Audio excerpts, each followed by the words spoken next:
Deri në fund të këtij muaji, deri në 30 maj 2026, njësor sektorësh do të jenë të detyruar të pranojnë pagesat jo kesh përmes terminaleve postë.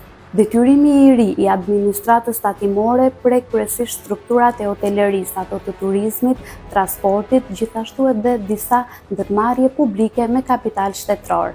Qëllimi është i qartë, më pak kesh, një ekonomi më e formalizuar dhe sigurisht më shumë transparencë. Autoritetet paralajmërojnë bizneset që të mos e lënë për ditën e fundit, pasi do të ketë masa që do të merren për shkelësit. Referuar të dhënave të Bankës së Shqipërisë për vitin 2025, volumi i pagesave në terminale postë përbënte 17.5% të vlerës totale të veprimeve me karta, nga 16% që kishte qenë pesha e këtyre veprimeve vetëm një vit më parë. Ky zhvillim konsiderohet një hap shumë i rëndësishëm drejt integrimit dhe zgjerimit të pagesave digjitale në Shqipëri.